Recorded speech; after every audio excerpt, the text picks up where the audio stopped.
Sani modul 3.1 tentang pengambilan keputusan oleh pimpinan. Oke, terima kasih juga Mbak. Gimana kabarnya? Alhamdulillah baik. Ibu sendiri Alhamdulillah sehat juga. Alhamdulillah. Ibu ini nanti akan ada beberapa pertanyaan yang kami ajukan ya Bu, kaitannya dengan pengambilan keputusan. Ya, langsung saja ke pertanyaan yang pertama. Selama ini bagaimana Ibu dapat mengidentifikasi kasus-kasus yang merupakan dilema etika atau bujukan moral? Baik. Di sekolah memang banyak sekali kasus dilema etika dan bujukan moral. Untuk menentukan apakah kasus itu dilema etika atau bujukan moral, yang pertama jelas saya mengidentifikasi lebih awal dengan menganalisis lebih mendalam tentang kasus itu. Jika kasus itu harus menentukan pilihan yang secara moral keduanya benar, dalam arti benar versi benar, maka kasus itu disebut dengan bujukan moral. Namun jika kasus itu menentukan kita pada situasi ketika seseorang harus menentukan keputusan antara benar dan salah, maka itu saya sebut dengan bujukan moral. Berarti kalau dilema etika itu kasus antara yang benar dengan benar kan? Okay. Terus mengenai bujukan moral, kalau bujukan moral itu antara benar lawan salah gitu ya. Kemudian untuk pertanyaan selanjutnya Ibu, selama ini bagaimana Ibu menjalankan pengambilan keputusan di sekolah, terutama untuk kasus-kasus di mana ada dua kepentingan yang sama-sama benar atau sama-sama mengandung nilai kebajikan? Kasus yang tadi Panjenengan tanyakan itu berarti ikutnya dalam dilema etika nih. Sama-sama benar, sama-sama mempunyai dua nilai kebajikan. Maka seperti tadi di awal saya sampaikan, saya akan melakukan analisis yang mendalam, tidak secara spontan. Nah, analisis yang mendalam itu termasuk apa? Salah satunya saya mengidentifikasi dulu pertanyaan etika.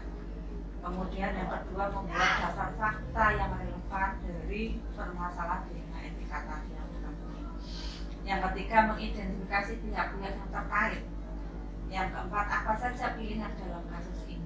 Dan yang terakhir apa yang harus kita lakukan setelah semuanya sudah teridentifikasi. Berarti jadi dalam menjalankan pengambilan keputusan tadi diperlukan analisis yang mendalam ya, melalui beberapa langkah, yaitu identifikasi pertanyaan, kemudian membuat daftar fakta yang relevan, mengidentifikasi pihak yang terkait, apa saja pilihan dalam kasus ini dan apa yang harus dilakukan, katanya betul. Ya. Lalu pertanyaan selanjutnya, langkah-langkah atau prosedur seperti apa yang biasa Ibu lakukan selama Begini Mbak, setiap langkah saya mempunyai langkah-langkah untuk mengambil satu keputusan. Dan langkah yang pertama yaitu dengan memperhatikan pertanyaan. Panjenengan sudah mempelajari ini. Kemudian 3 prinsip dan 3 unsur yang mengacu pada pengambilan keputusan, dan yang terakhir ketika itu sudah kita identifikasi, kita mengacu pada 9 langkah pengambilan. Berarti langkah-langkah itu pasti Ibu ada pemaparan dilaksanakan, prinsipnya juga dilaksanakan, berarti 3 unsurnya, lalu terakhir adalah langkah-langkah pengambilan. Walaupun tidak mutlak, kita pilih yang bagian yang mana yang sesuai dengan permasalahan yang kita miliki.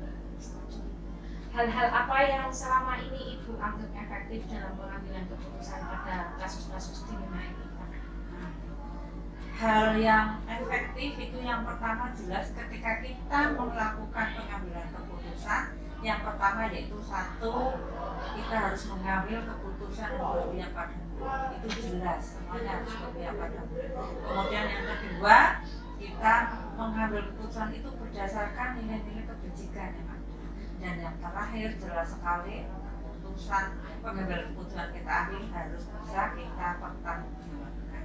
Itu yang paling efektif kita lakukan.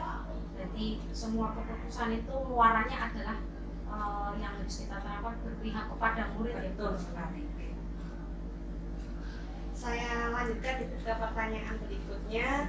Ini hal-hal apa saja yang selama ini merupakan tantangan dalam pengambilan keputusan pada kasus-kasus dilema etika?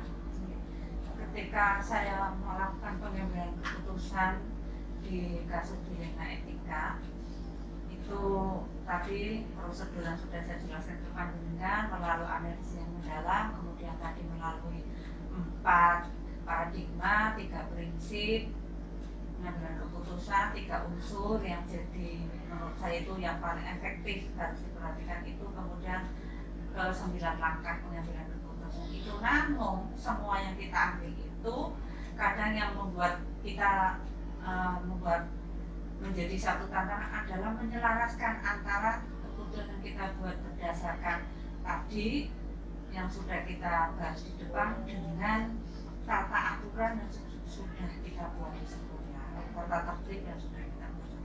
Menyelaraskannya itu yang menjadi tantangan kita. Berarti jadi tantangannya adalah penyelarasan ya Bu, antara keputusan yang kita buat dengan aturan-aturan sekolah tentunya.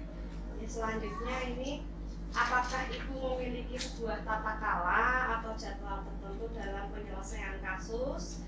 Apakah Ibu langsung menyelesaikan di tempat, kemudian atau memiliki sebuah jadwal untuk menyelesaikannya, dan bentuk atau prosedur seperti apa yang Ibu jalankan? Setiap ada kasus yang terjadi tentang dilema etika itu saya tidak secara spontan mengambil keputusan itu, karena itu perlu pemikiran, perlu analisis yang mendalam. Semuanya saya terapkan dari tadi 4 paradigma pengambilan keputusan itu, kemudian 3 prinsip pengambilan keputusan, 3 unsur utama, dan yang terakhir 9 langkah itu. Walaupun tidak mutlak dari semuanya itu kita terapkan, tapi kita ambil mana yang sesuai dengan permasalahan yang kita temui di lapangan. Jadi semuanya tidak spontan, tapi punya tata waktunya, punya urutannya, kita analisis sesuai dengan prosedur. Berarti tidak serta-merta spontan langsung diputuskan gitu ya Bu, harus melalui beberapa analisa, kemudian disesuaikan dengan kondisi lapangan tadi gitu ya. Kemudian adakah seseorang atau faktor-faktor apa yang selama ini mempermudah atau membantu Ibu dalam pengambilan keputusan dalam kasus-kasus dilema etika? Dalam kasus pengambilan keputusan atau dilema etika, saya selalu mencoba berkolaborasi dengan teman-teman wakil kepala sekolah, kemudian dengan teman-teman rekan sejawat di sekolah, agar keputusan itu tadi bisa selaras dengan tata aturan yang sudah ada di sekolah kita. Berarti ininya kolaborasi yang baik diterapkan gitu ya, tepat sekali. Lalu pertanyaan terakhir ini Bu, dari semua hal yang telah disampaikan Ibu, pembelajaran apa yang dapat Ibu petik dari pengalaman Ibu mengambil keputusan dilema etika? Dari semua kasus yang saya temui tentang pengambilan keputusan di dilema etika ini, saya menerapkan tadi tentang pengambilan keputusan yang meliputi 4 paradigma, 3 prinsip pengambilan keputusan, 3 unsur pengambilan keputusan, dan 9 langkah itu. Ternyata dari pengalaman saya menerapkan itu lebih mudah memutuskan untuk mengambil keputusan pada kasus dilema etika. Namun yaitu tadi apa pengambilan keputusan itu memang kita harus berkolaborasi dengan seluruh stakeholder yang ada di sekolah agar keputusan pengambilan keputusan itu sesuai dengan aturan yang ada di sekolah, dan itu sangat memudahkan sekali. Intinya semua langkah sudah dilaksanakan, kalau tidak ada kolaborasi yang baik apa daya ya Bu. Tidak tercipta satu keputusan atau satu. Baik, terima kasih atas waktu yang diberikan, atas wawancaranya. Mohon doa semoga tugas kami berjalan dengan lancar dan hasilnya juga maksimal ya Bu. Amin, amin. Terima kasih kembali. Semoga nanti apa yang jenengan pelajari, apa yang jenengan dapat di lapangan besok bisa jenengan terapkan betul-betul ke depannya. Amin. Amin. Ya, semoga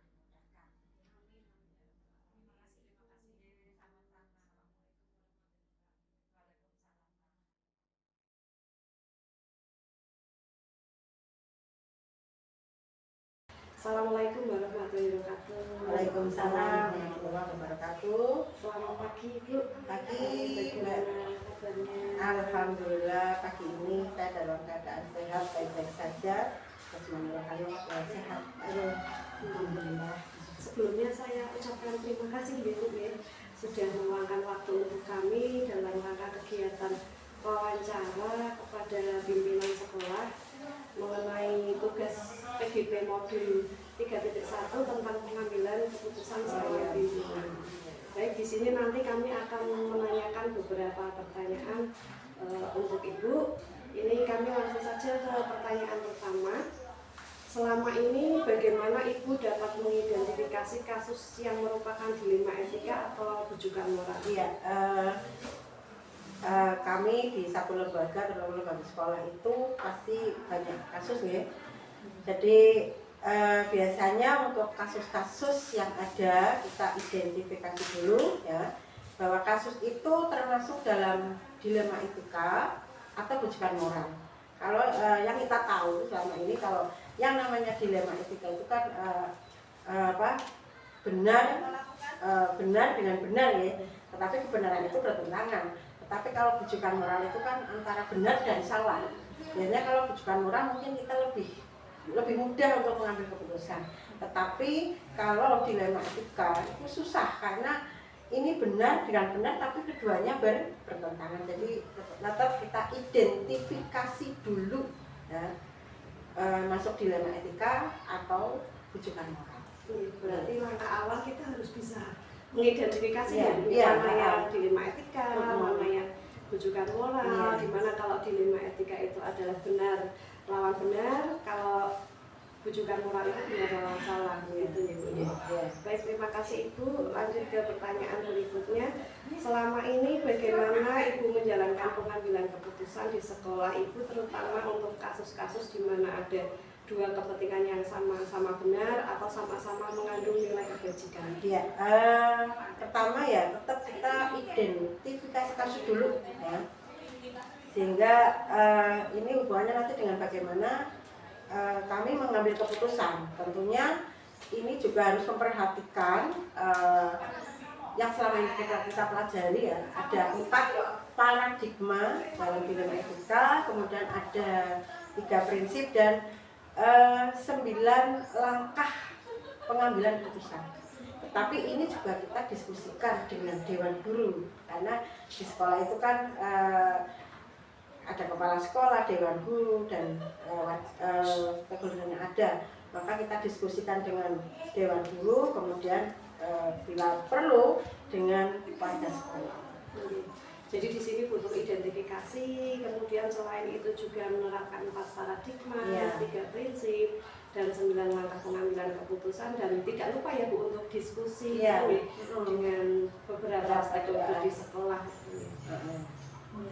Lalu untuk pertanyaan berikutnya gitu, langkah-langkah atau prosedur seperti apa yang biasa Ibu lakukan selama ini? Ya, tetap pertama kali identifikasi masalah. Kemudian kita menentukan siapa sih yang terlibat.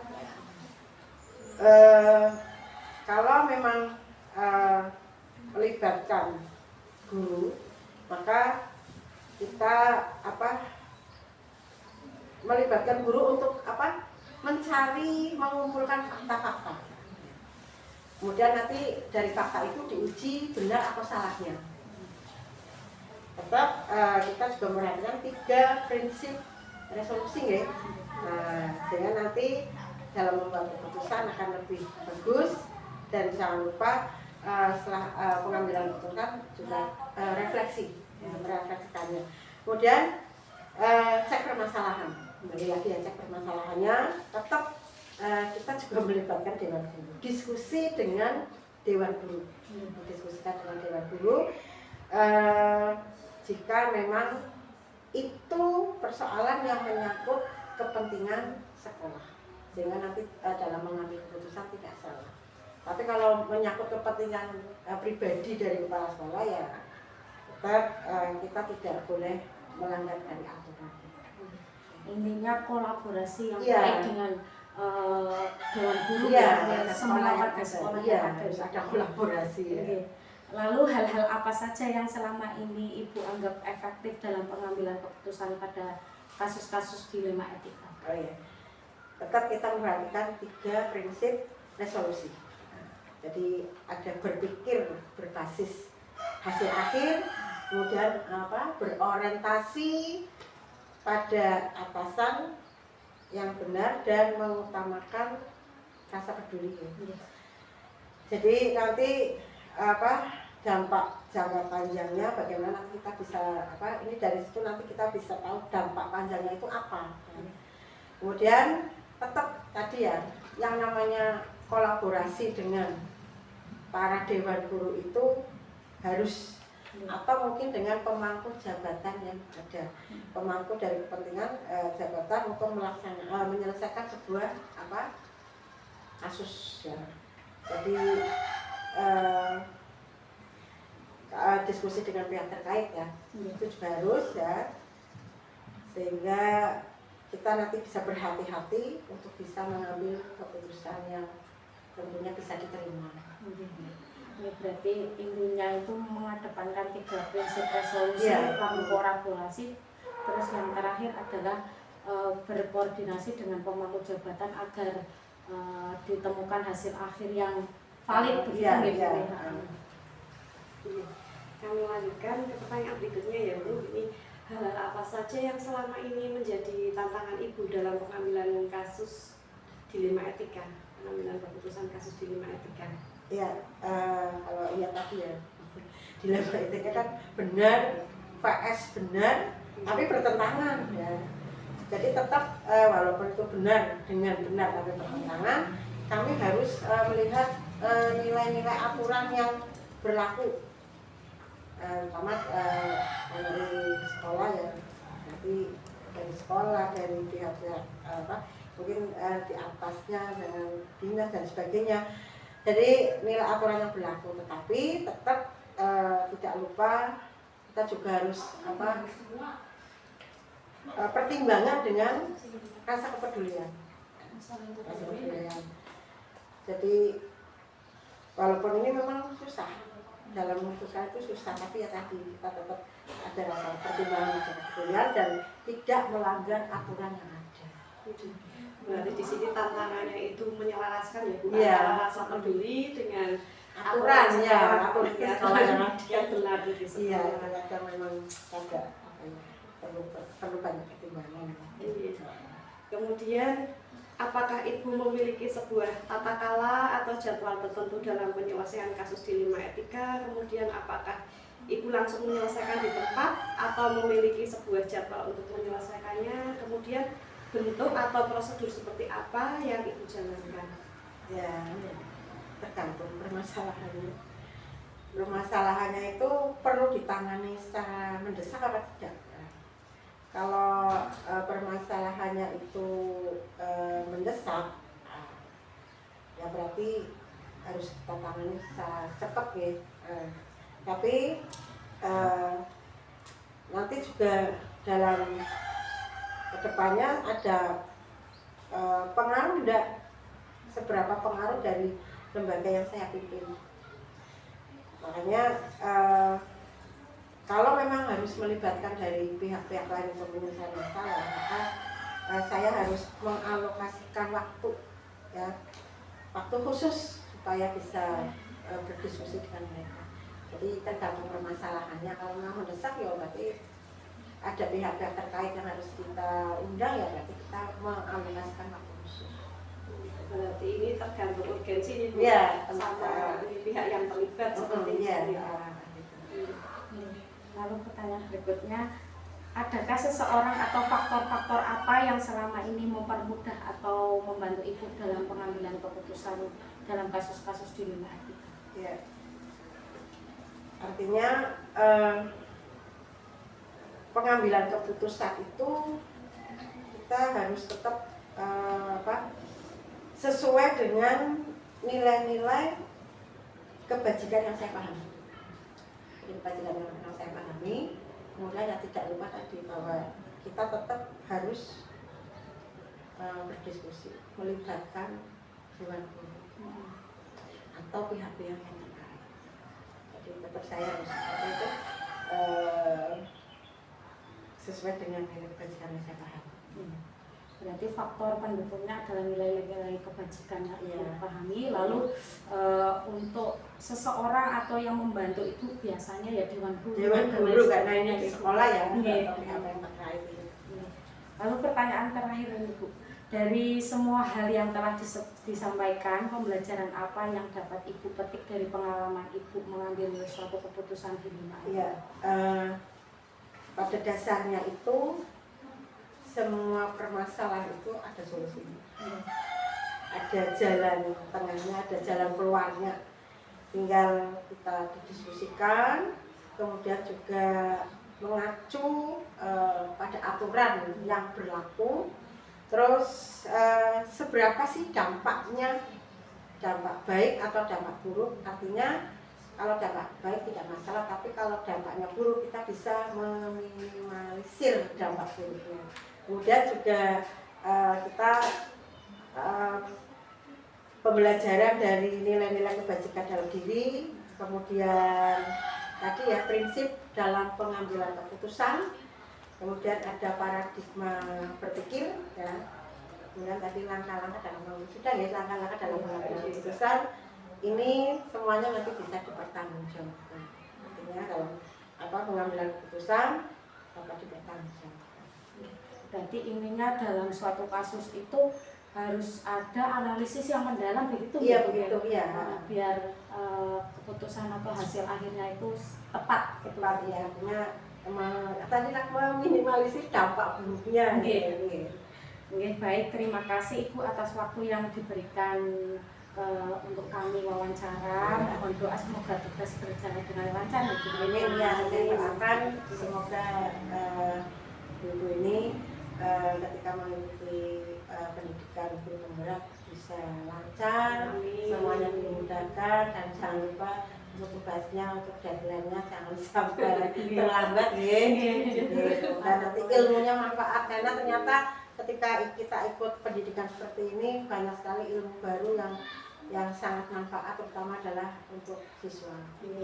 Terima kasih atas motivasinya juga ini. Oke, matur nuwun. Kami dari pamit. Wassalamualaikum warahmatullahi wabarakatuh. Waalaikumsalam warahmatullahi wabarakatuh.